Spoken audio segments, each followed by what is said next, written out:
Olá, tudo bem com vocês? Aqui quem fala é o professor André Lima, professor de matemática.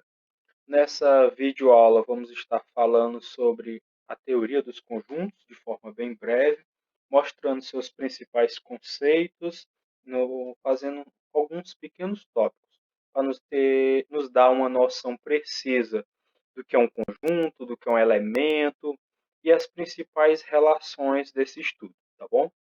Começando, nós temos aqui conjunto, elemento e relação de pertinência. Esses três itens, não vou nem dizer que são conceitos, pois eles estão mais para uma noção primitiva, pelo visto de que não tem uma definição bem clara, mas sim um conceito intuitivo, uma noção intuitiva que nós temos. Eles não têm uma definição clara para eu descrever. Nós vamos ver na prática a noção dele. Por exemplo, conjunto. A noção de conjunto para a matemática é o mesmo de agrupamento, de classe, de coleção, de sistema, ou seja, é um ajuntamento de alguns objetos. E estes objetos que fazem parte desse agrupamento é o que nós chamamos de elemento. Então, elementos são as partes individuais, enquanto o conjunto é o coletivo, a junção de todas essas partes individuais. E quando decidimos se esses elementos estão ou não dentro do conjunto, nós temos a relação de pertinência. Vamos analisar essa figura. Ó. Essa figura, dentro do quadrado, estão espalhados os números de 1 até 10. Alguns deles estão dentro dessa círculo, essa figura aqui um pouco oval, que essa vai delimitar o nosso conjunto. Os que estão aqui dentro, por exemplo, o 1, 2, o 9, o 7, o 8, o 4, nós dizemos que estes números eles pertencem ao conjunto. Enquanto esses números aqui, o 6, o 3, o 5, o 10, que estão fora dessa delimitação, nós dizemos que eles não pertencem ao conjunto. Então, esse pertencer nada mais é do que analisar se o elemento está ou não no conjunto em questão. Vamos lá. A noção de conjunto, como falei, é algo classe, coleção, sistema, agrupamento. Aí alguns exemplos. Conjunto das vogais. Quem são as vogais? A, E, I, O, U. Essas 5 letras são os elementos que compõem o conjunto nomeado conjunto das vogais. Outro exemplo, conjunto dos números pares. Esse conjunto é formado pelos numerais 2, 4, 6, 8, 10, 12, etc. Note que a diferença entre ele e o conjunto das vogais é que o conjunto das vogais eu determino que tem 5 componentes, 5 elementos. Já esse não. Não posso dizer quantos tem, porque são infinitos números pares, tá ok? Então aí já temos uma noção de que existem conjuntos que eu posso contar, posso enumerar seus elementos e conjuntos que não. Esses são chamados conjuntos infinitos, tá ok? Mais um exemplo que nós temos aqui é o conjunto dos números dos nomes dos meses. Janeiro, fevereiro, março, abril, etc., até dezembro. Temos 12 elementos fazendo parte desse conjunto. Vamos nos aprofundar mais um pouco.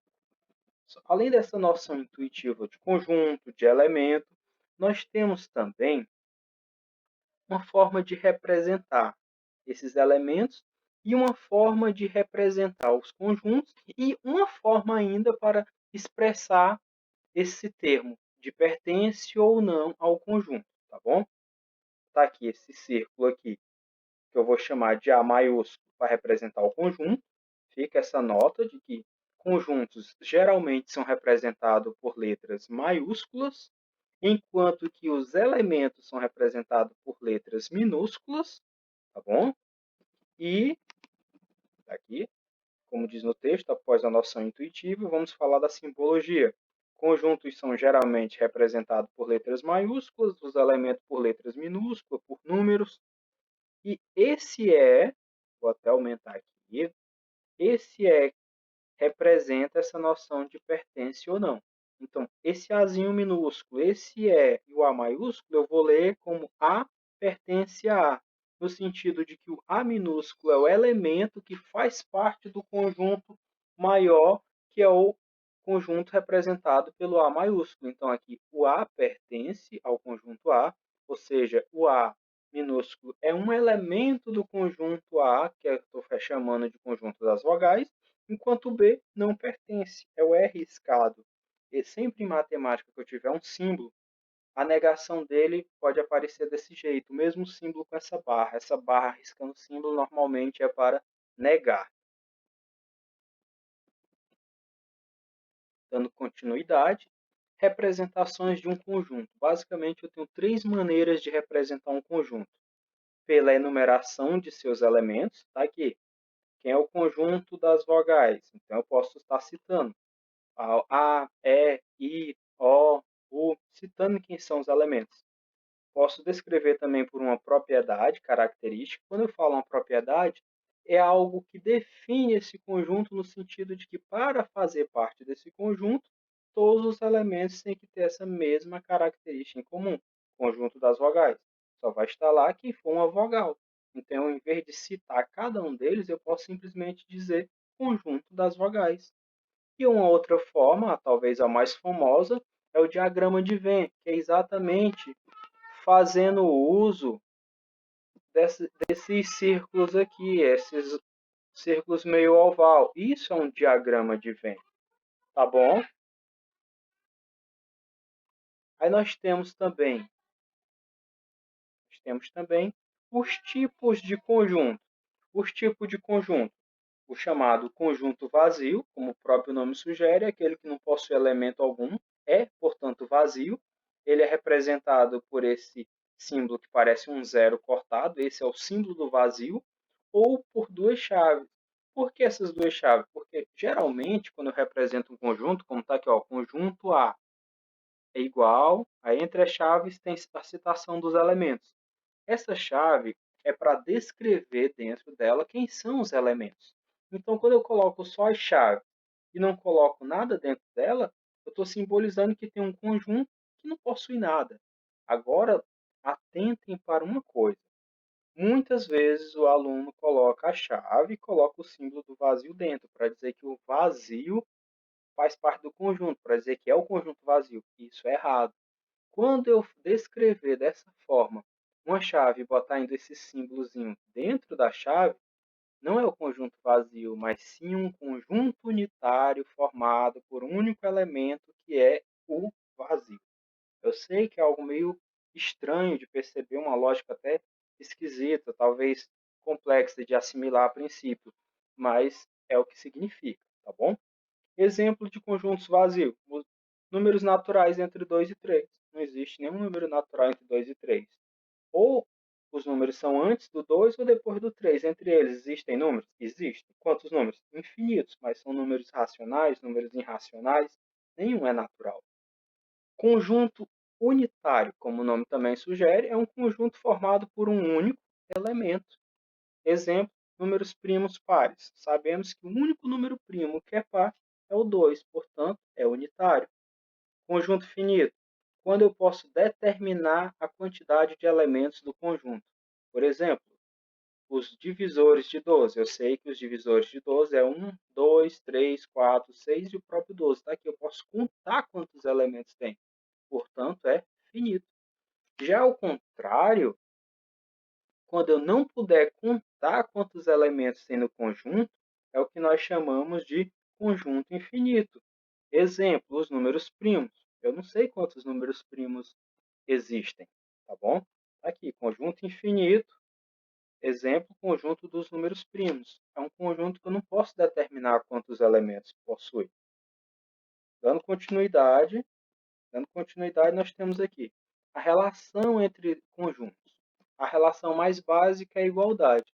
Dois conjuntos são iguais quando os elementos de um conjunto também pertencem ao outro.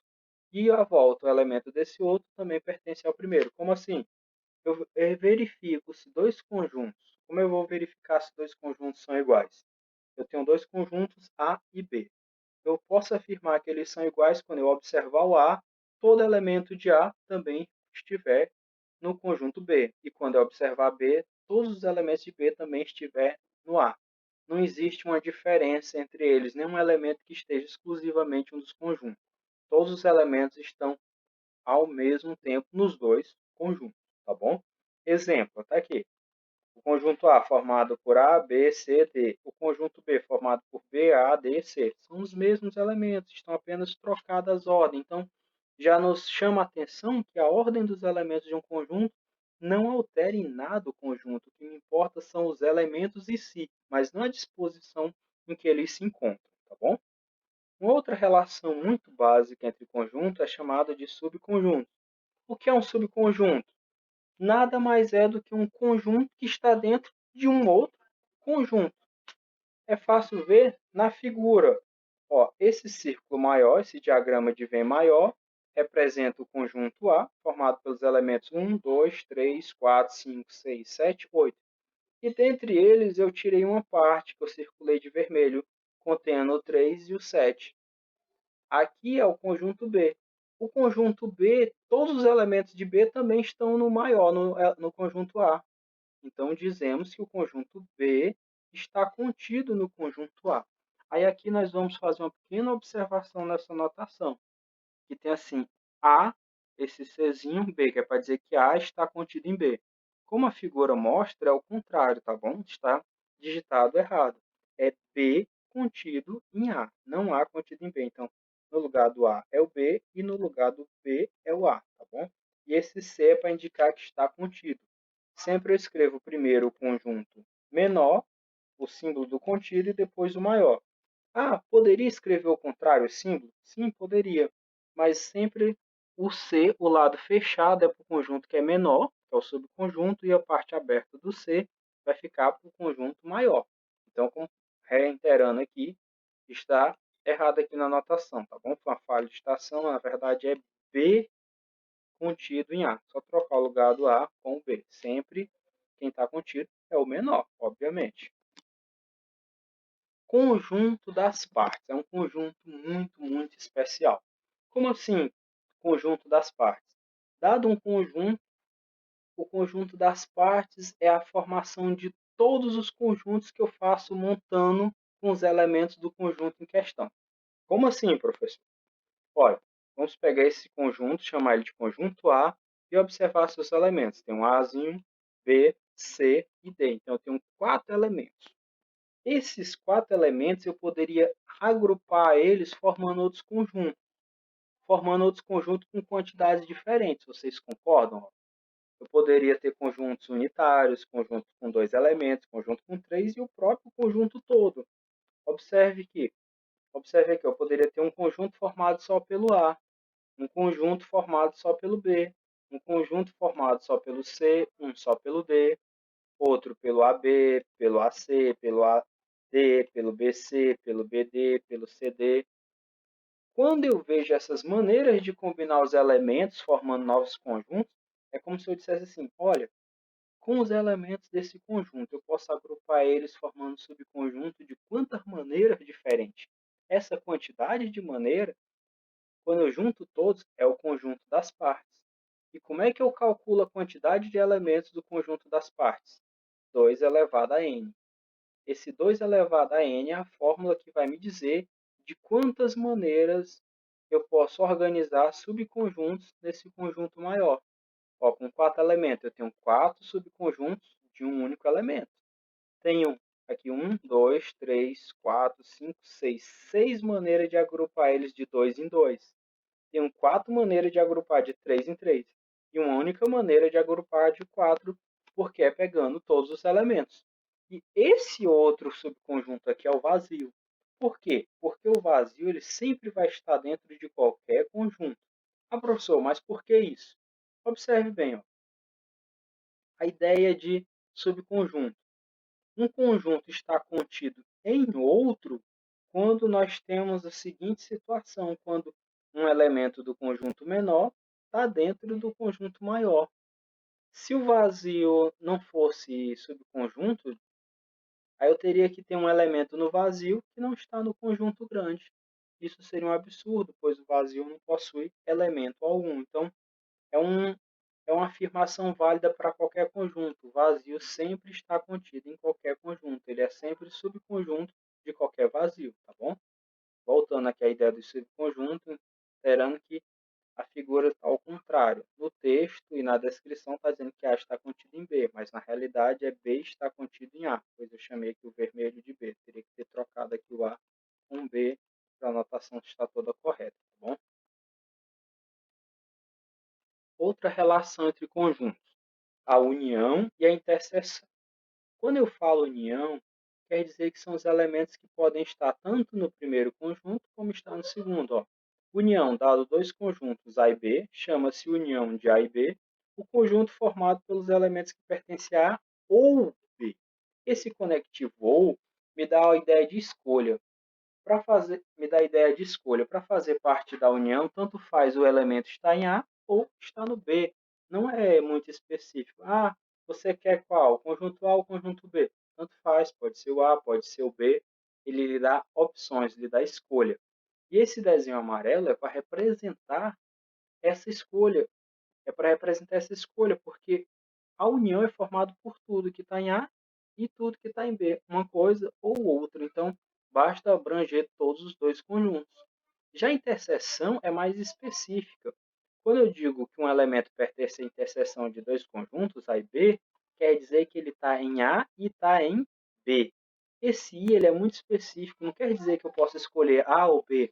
Ele obrigatoriamente tem que estar em A e em B, pertencer aos dois. Por isso que a região é essa só vermelha aqui, ó, bem menor. Porque essa parte ela pertence tanto ao conjunto A como pertence ao conjunto B. Então a diferença, a grande diferença é essa. A interseção é apenas o que está nos dois conjuntos, enquanto a união é mais abrangente, é um ou outro, me dá escolha, me dá liberdade. A interseção é muito restrita. Temos também uma outra forma de relacionar dois conjuntos, fazendo a diferença entre eles. A diferença é algo bem simples. Ó.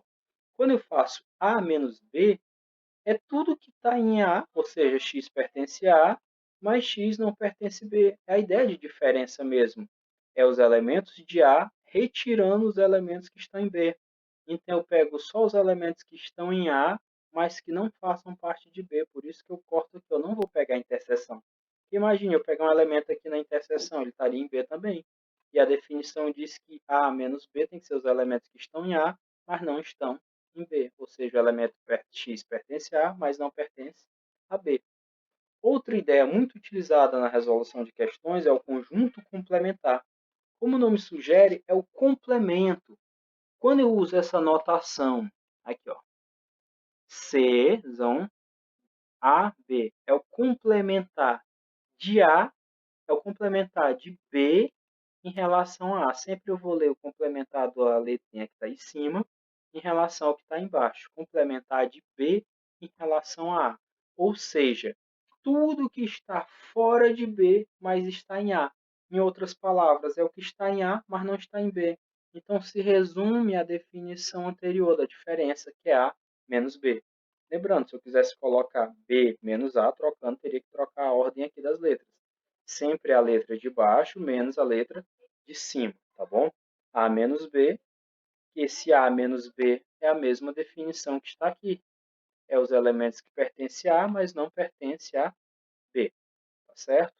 Essa primeira aula é só expositiva, com os principais tópicos de teoria do conjunto. Logo, vamos gravar uma outra aula fazendo resoluções, aplicando esses tópicos, aplicando esses conceitos, e depois vamos nos aprofundar em relações mais complexas de conjunto. Essa é apenas uma primeira visão superficial, tá certo? Espero que tenham gostado da aula. Muito obrigado, tá? E comentem aí o que vocês acharam, o que poderia melhorar, alguma dúvida, alguma pergunta e até a próxima.